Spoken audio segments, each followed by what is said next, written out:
everyone, it's Lottie from Cancer is a Lifestyle. So if I say the word colonoscopy, I always get two types of reaction. So one, everybody always grimaces and like, oh man, that is so disgusting. Don't be talking about that. We're eating right now.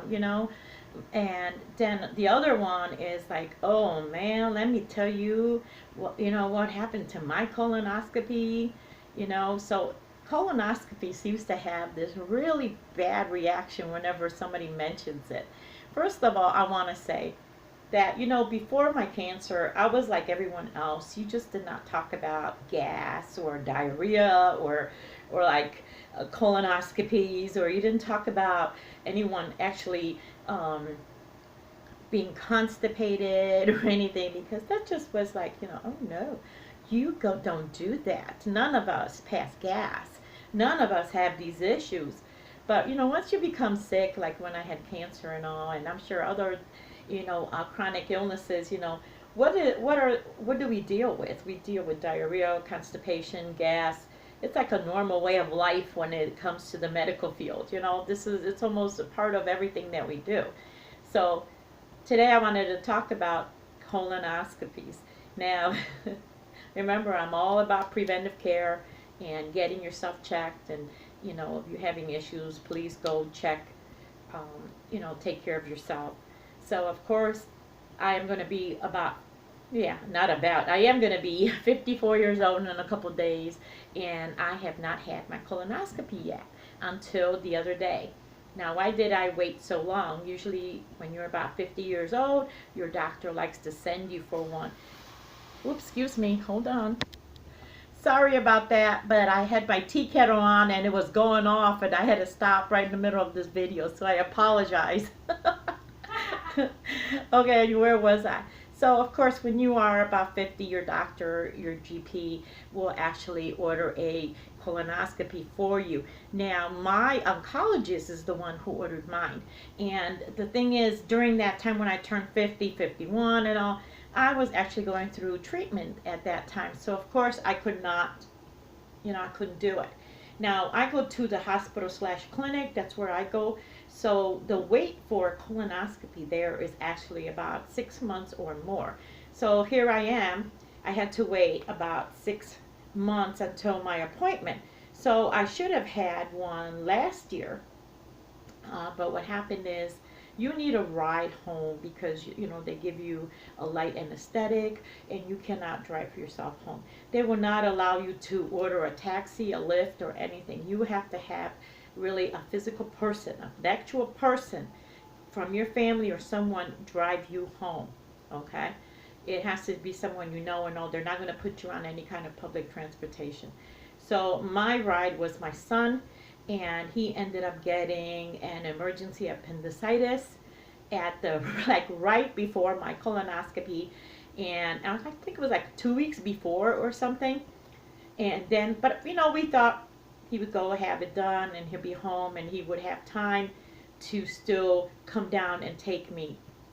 And what happened is he had an abscess from that, and right up to the last day or so before, we had to cancel and reschedule. And that again brought it up another 6 months, which was actually this week. So I've done my prep time, and this is what I wanted to talk about, is your prep time, how to prep for your colonoscopy. So I've done it twice. Now I will tell you that the first time I've done it, I was very prepared.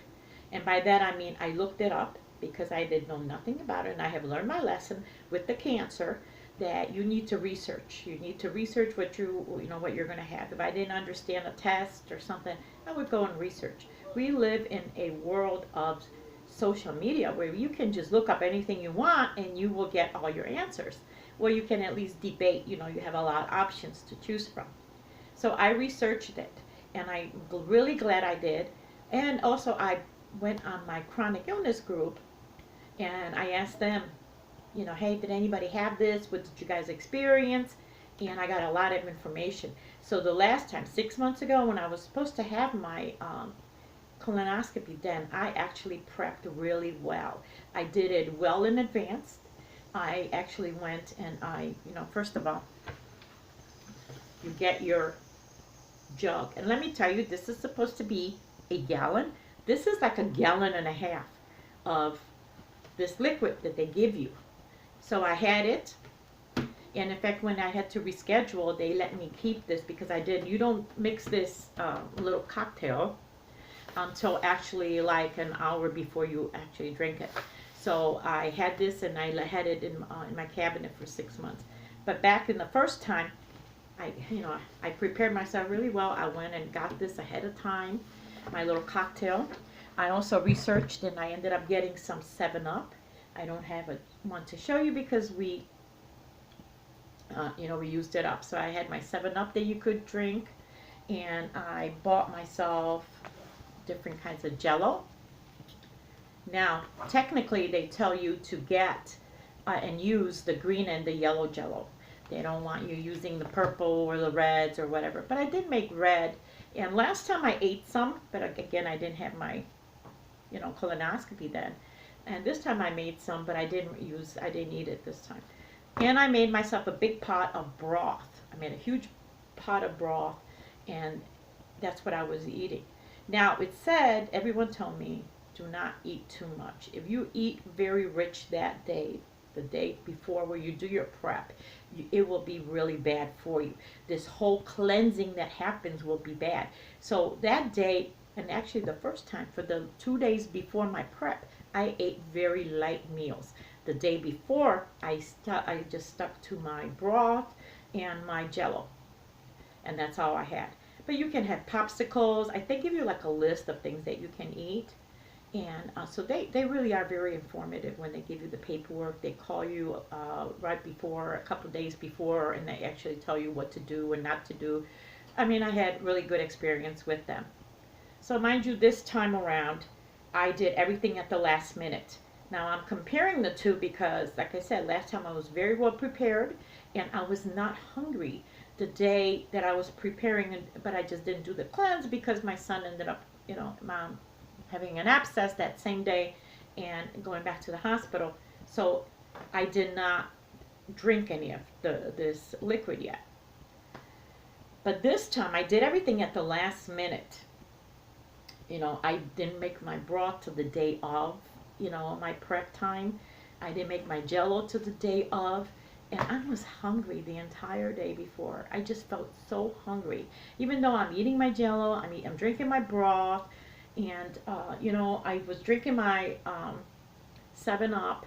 But you know what? I will tell you, and you can have coffee, but no dairy whatsoever. And you can have your other beverage, your coffee, tea, but just no any kind of dairy in it. But the 7-Up did not fill me, like I can have a cup of coffee and it will kind of satisfy my tummy because it seems to be more filling. And I can have tea and it will settle me. But the soda to me really didn't, it was just like drinking water. It just like went right through. But it was good for the fact because when you drink the fluid, you are very bloated and you might feel a little discomfort, like a tummy ache and all. So that kind of helps settle it. And you're doing a lot of burping, a lot of belching, because stuff is going on in your tummy, But so the prep, I didn't do, I felt hungry. I just felt really hungry. But I think a lot of it had to do with the fact that I was not really prepared. I didn't prepare my stuff ahead of time. So I didn't wake up in the morning drinking my broth or eating my Jello right away. I was kind of like waiting for it to be done. And also my mental state. And by that is, I really didn't want to do this test. I was like, so I was dreading it. I didn't want to do it. I was like, this is so stupid. You know how when we don't want to do something, we come up with like 100 reasons why we shouldn't be doing it.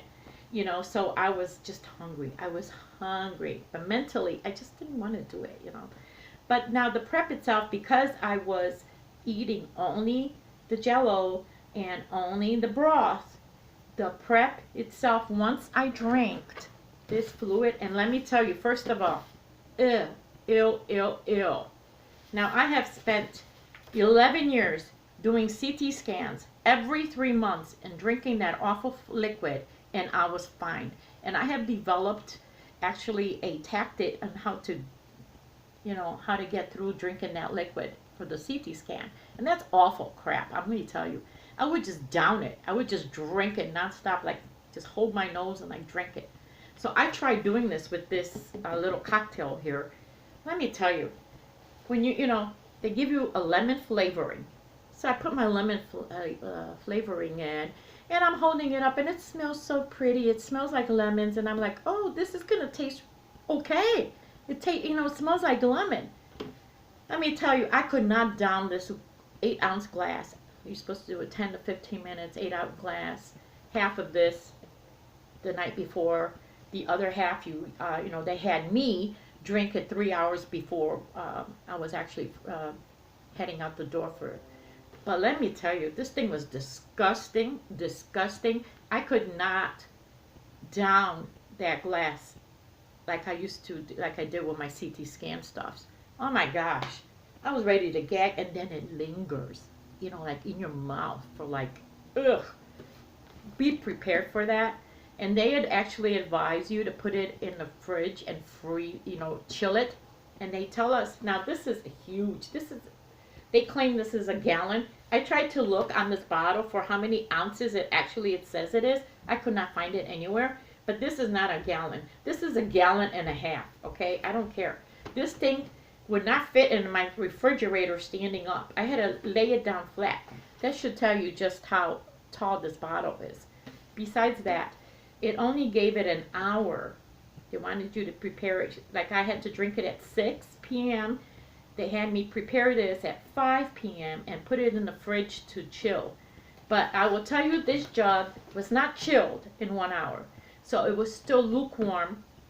It still had that tepid water kind of, it was not cold. I ended up putting some ice cubes in there because it does taste much better when it is cold. Okay? So that's how I drank it. It was not bad at all. I told, I kind of expected it to be like just like this whoosh, like you cannot even make it to the bathroom in time.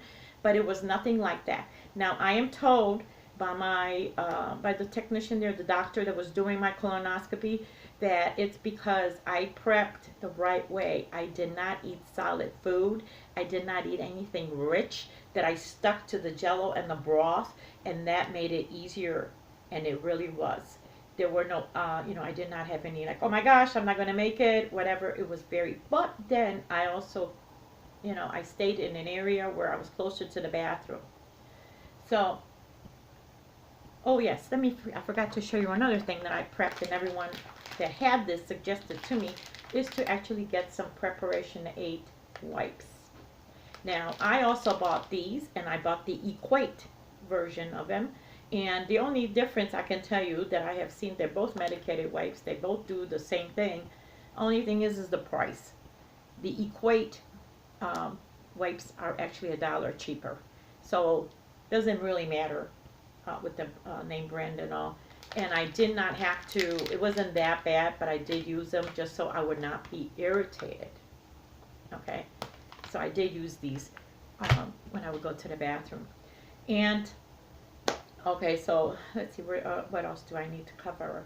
So it was okay. It was actually really okay, but I was just really hungry. I did not prepare myself for this mentally.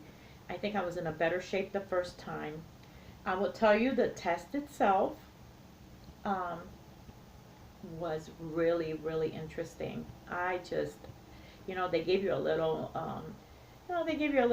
in this anesthesia, to kind of, and I was extremely tired because I was doing this like in the middle of the night, mind you, 6 p.m.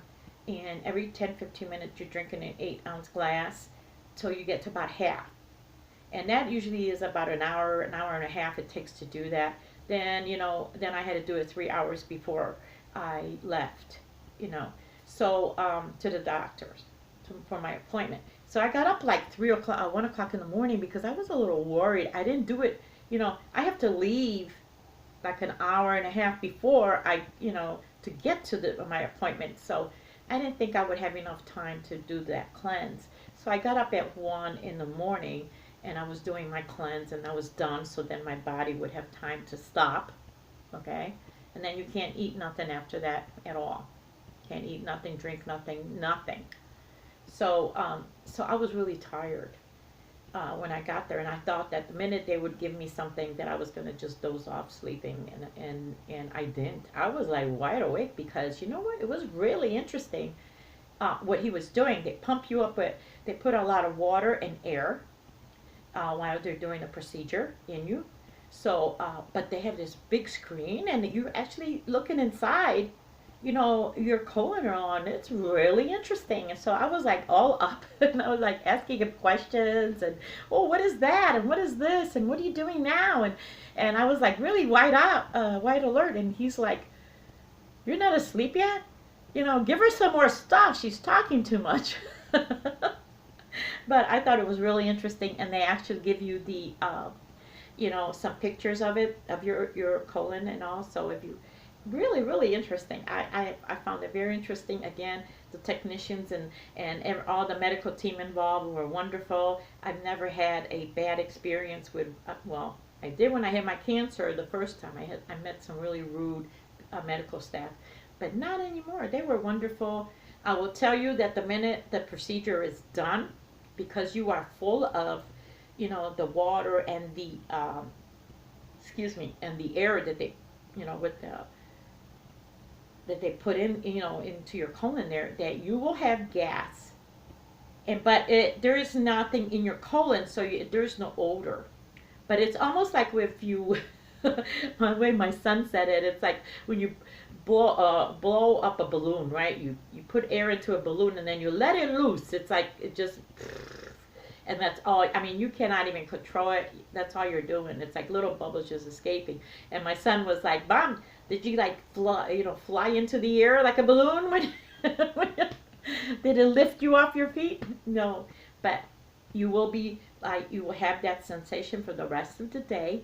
You will be burping, belching. I'm telling you, you will be like, you think a sailor is bad. You will be burping, belching, and passing gas, but it has absolute no odor to it because you had nothing in your system. And I mean, your stomach be like gurgling, and like there'll be all kinds of stuff going on all day because that air has to get back out, you know. So actually the whole experience was not bad at all. I was just very hungry because I think that was my mental myself. I was not prepared. I was not ready. And but everything else about it was really well. It went well. There was really nothing to be afraid of. I don't know why I made such a fuss about not wanting to go and all. And it just went really well. And afterwards, you know, they give you they give you a light little, you know, meal, like a half a sandwich. They give you half a ham. I had a ham and cheese, half a sandwich only, because of course you can't gorge right after you've been fasting because you're actually not going to feel well. And I think they gave me like some graham crackers and some 2 things of juice, and I think they gave me some cookies. So just to tide me over, but the whole experience was not bad at all. I could definitely do it now that I know what to do. I think next time, and I don't have to go back since nothing was found, I don't have to go back for another 10 years. But I think next time I will be really better prepared. Just make your stuff ahead of time. Make your jello, your broth a whole day ahead. Eat lightly so you do not have anything in your system. So it will just flush itself out naturally. But that process of the purging, what I call the purging, the cleansing, that went really well. Was not such an ordeal as I thought it would be. So there you go. Thank you so much for watching. I would love it if you hit the thumbs up and subscribe if you haven't. And please comment below if you had your colonoscopy. Was it any different for you? Did you have a bad moment? Did you have a good moment? Did you prep well? Did you not prep well? Hey, we can, experience. Our experiences will help somebody else. So, oh, wait a minute. One more tidbit. Oh, geez. I gotta, this is terrible. I just keep forgetting all my trivia bits every single day. Okay, I'm going to tell you something. Okay, my tidbit, my little trivia about myself. Okay, I have always wanted to go on the Orient Express and like just like in the movie or in the Agatha Christie's, and just go traveling on a train, a very luxury train. I did get somewhat of an experience when I went with my brother in November. We went to visit our dad in Arizona, and we took the train, and we had our own little cabin, and the meals were delicious, and we had a dining hall, and that was a really nice experience. That was about as close as I ever got to living out that dream. So, but I still uh, would love to go on the Orient Express and do that whole luxury, just this really dining and traveling by train. I really love traveling by train. So, okay, thank you so much for watching, and have a wonderful day, everyone.